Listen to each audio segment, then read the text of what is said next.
তো বন্ধুরা, প্রথমে আমরা চলে এলাম আমাদের কম্পিউটার হোম স্ক্রিনে। এখান থেকে আমরা একটি নোটিশ ওপেন করে নেব।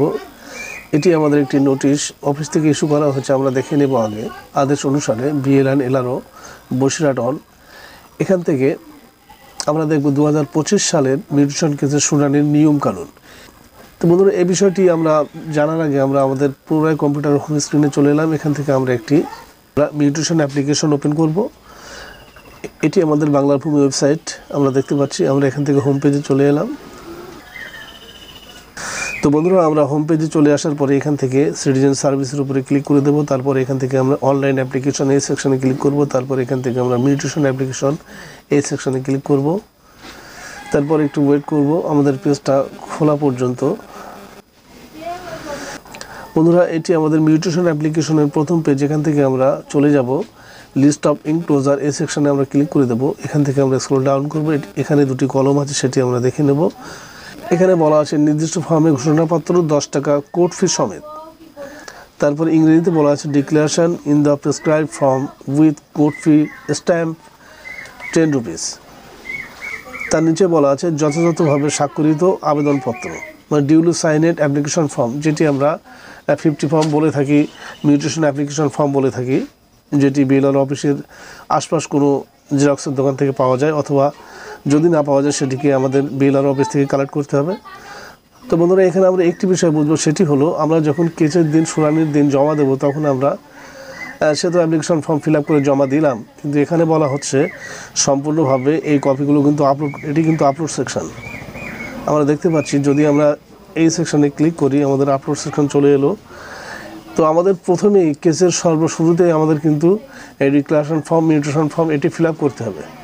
ফিল আপ করে তবেই কিন্তু এখানে স্ক্যান করে আপলোড করতে হবে। এটি আমাদের প্রথম স্টেপ।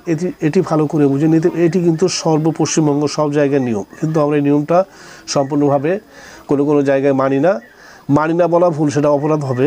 আমরা করি না আর কি, আমরা ইচ্ছে করে বদমাইশি করি, এগুলো ঠিক না। প্রথম কথা, আমাদের এখানে ডিক্লারেশন ফর্ম এবং মিউটেশন ফর্ম যথাযথভাবে সঠিকভাবে ফিল আপ করে এখানে স্ক্যান করে আপলোড করতে হবে। এটি কিন্তু নিয়ম অ্যাপ্লিকেশন সাবমিট করার সময়।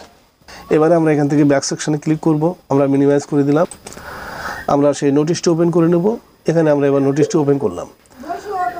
ওপেন করার পরে আমরা এক এক করে বিষয়টিকে বুঝবো। এটি বুঝলে আমাদের আর কোনো রকম সমস্যা হবে না পরবর্তীতে। মানে যারা আমরা এই কাজগুলো করি, আমি নিজে করি অথবা কোনো ল ক্লার্ক যেই হোক না কেন, সবার ক্ষেত্রে কিন্তু একই আইন সাহেব কিন্তু কড়াভাবে বলে দিয়েছে। তো বিস্তারিত আলোচনা করব। এখান থেকে আমরা প্রথমে দেখতে পাচ্ছি যেটি আবেদনকারীর নিজস্ব স্বাক্ষর ও ছবি সহ সঠিকভাবে পূরণ করা আবেদনপত্র এবং ঘোষণাপত্র জমা করতে হবে। এখানে ব্র্যাকেট করে বলা আছে অরিজিনাল কপি স্ক্যান করতে হবে, যেটি আমি একটু আগে বললাম।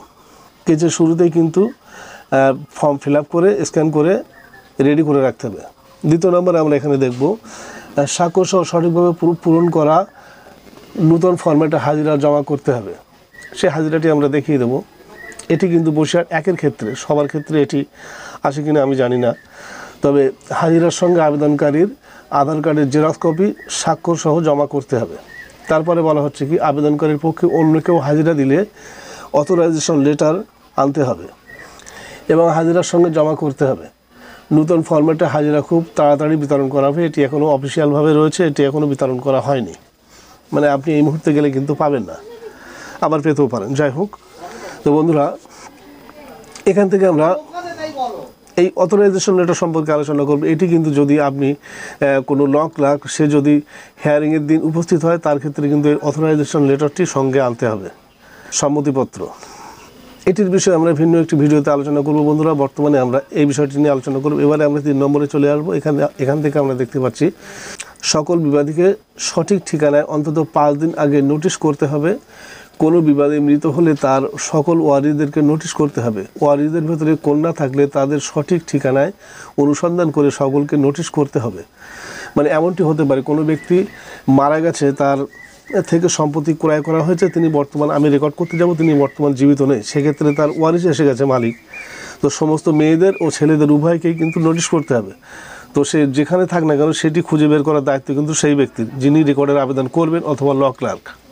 কাউকে বাদ দেওয়া চলবে না, সকল বিবাদীকে নোটিশ পৌঁছেছে কিনা তার প্রমাণস্বরূপ প্রত্যেকটি সার্ভিস ট্র্যাক রিপোর্ট হাজিরার সঙ্গে জমা দিতে হবে। তো বন্ধুরা, এই ট্র্যাক রিপোর্ট সম্পর্কে আমরা পরবর্তীতে আলোচনা করব। এই মুহূর্তে আমরা তারপরে বলা হচ্ছে যতক্ষণ না পর্যন্ত সকল বিবাদের কাছে নোটিশ পৌঁছে গেছে সেটা জানা যাচ্ছে অথবা কেন নোটিশ পৌঁছলো না তার ব্যাখ্যা পাওয়া যাচ্ছে, ততক্ষণ পর্যন্ত কোনো কেস তামিল করা সম্ভব হবে না। তাহলে এটা আমরা পুরোপুরিভাবে বুঝে গেলাম। যদি আমরা চিঠি পোস্ট করি, সেই চিঠি যদি সঠিক ঠিকানায় না পৌঁছায়, কেন সে ঠিকানায় না পৌঁছাতে পারে তার কারণ বহু সমস্যা থাকতে পারে, কিন্তু সেটি কেন হলো তার ব্যাখ্যা কিন্তু অবশ্যই দরকার। এই ব্যাখ্যাটা কিন্তু সঙ্গে নিয়ে যেতে হবে। সেটা কিভাবে নিয়ে যাবে, কে নিয়ে যাবে, যিনি আবেদনকারী তিনিই কিন্তু সঙ্গে নিয়ে যাবে, অথবা যিনি ল ক্লার্ক সঙ্গে থাকবেন তিনিই কিন্তু এই ব্যাখ্যাটা সঙ্গে নিয়ে যাবে। যেভাবে নিয়ে যেতে পারেন, লিখিত হোক, অলিখিত হোক, কোনো প্রমাণ সাপেক্ষ হোক। তারপর বন্ধুরা, আমরা এখানে দেখতে পাচ্ছি আবেদনপত্রের সঙ্গে আবেদনকারীর নিজস্ব মোবাইল নাম্বার অবশ্যই দিতে হবে। মুহুরি অথবা অন্য কোনো ব্যক্তির নাম্বার দিলে সেই ব্যক্তির বিরুদ্ধে কঠোর পদক্ষেপ গ্রহণ করা হবে। 5 নম্বরে আমরা দেখতে পাচ্ছি ওয়ারিশ কেসের ক্ষেত্রে সকল ওয়ারিশদেরকে সঠিক ঠিকানায় নোটিশ করতে হবে। বর্তমানে কিন্তু ওয়ারিশ কেসের নোটিশ ইস্যু করা হচ্ছে, সেই নোটিশ ডাউনলোড করে সেটিকে কিন্তু সকল ওয়ারিশদেরকে পৌঁছাতে হবে তাদের ঠিকানায়, অফিসে যোগাযোগ করে। তারপর বন্ধুরা, এখানে 6 নম্বরে বলছে সমস্ত দলিলপত্র, ওয়ারিশ সার্টিফিকেট, কোর্টের এফিডেভিট এবং অন্যান্য সকল কাগজপত্রের অরিজিনাল কপি স্ক্যান করে আপলোড করতে হবে, জেরক্স কপি চলবে না। কোনো ডকুমেন্ট আপলোড করা বাদ গেলে অথবা জেরক্স কপি আপলোড করলে কেস বাতিল করা হবে। এটি কিন্তু কেস সম্পূর্ণ শুরুতেই, আমরা যখন কেস শুরু করব, আমরা এখান থেকে পুনরায় আবার মিনিমাইজ করে দিলাম, আমরা চলে এলাম বাংলার ভূমিতে। এখানে কিন্তু দলিল আপলোড করার সেকশন রয়েছে, দলিল রয়েছে, এখানে ঠিক করে দিলাম উত্তরাধিকারী মানে ওয়ারিশ সার্টিফিকেট। তারপরে এখান থেকে পিঠ দলিল মানে চেইন ডিড যাকে বলা হয়, হাল খানা রসিদ, এটি প্রয়োজন হয় না, দিলে কিন্তু ভালো।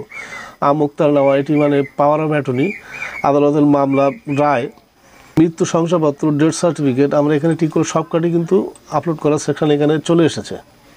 তো বন্ধুরা, আমাদের এগুলি কিন্তু আগে থেকে স্ক্যান করে রাখতে হবে। আমরা যখন আবেদন জমা দেবো তখনই কিন্তু এগুলো সবই আপলোড করতে হবে। আমরা পুনরায় এটিকে মিনিমাইজ করে দিলাম, আবার আমরা আমাদের নোটিশটা ওপেন করলাম। এখান থেকে আমরা এবার 7 নম্বর দফায় চলে যাব।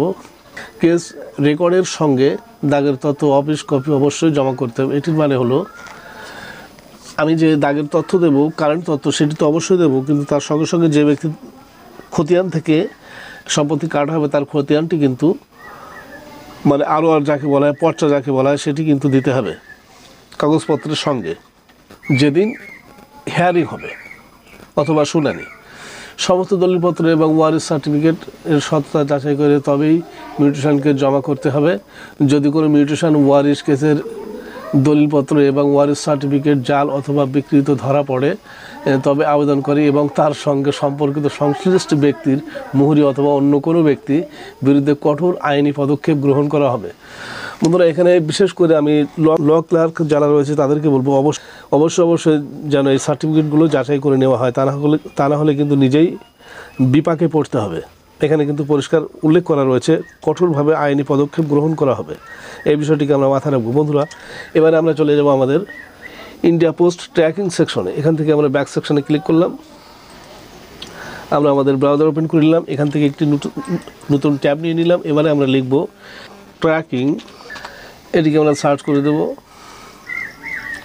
ট্র্যাক কনসাইনমেন্ট চলে এলো, প্রথম যে লিঙ্কটি পাবো এই লিঙ্কটির উপরে আমরা ক্লিক করে দেব। এখানে আমরা একটি কনসাইনমেন্ট নাম্বার দিয়ে দেবো, প্রথমে RW দিয়ে শুরু হবে, লাস্টে কিন্তু শেষ হবে IN দিয়ে, মাঝখানে কিন্তু বেশ কয়েকটি নাম্বার থাকবে। নাম্বারগুলি আমরা দেখে ফিল করব। তারপরে আমরা এখান থেকে যে ক্যাপচা রয়েছে ক্যাপচাগুলি ফিল করব। যদি আমাদের ক্যাপচা বুঝতে সমস্যা হয় আমরা এখানে রিফ্রেশ করে নিতে পারি। যদি আমাদের রিফ্রেশ করতে সমস্যা হয় আমরা এখান থেকে লাউড স্পিকার শুনতে পারি, কোন কোন অক্ষরগুলি আছে দেখে আমরা বসিয়ে দিতে পারি, শুনে আর কি। এবার আমরা এখান থেকে সার্চ বাটনে ক্লিক করব। এখানে একটু সময় লাগে, ধৈর্য ধরতে হবে, তার কারণ অল ইন্ডিয়ার ডেটা কিন্তু এখানে অবশ্যই সময় লাগার বিষয়। এবারে বন্ধুরা, এই নাম্বারটি আমরা কোথায় পাবো সেটি সম্পর্কে জেনে নেব। এখানে তার এটি ট্র্যাকিং হতে চলে এসেছে। ট্র্যাক রিপোর্টে কিন্তু কী বলা হচ্ছে এখান থেকে আমরা জাস্ট কিছুক্ষণের ভিতরে বুঝে নেব।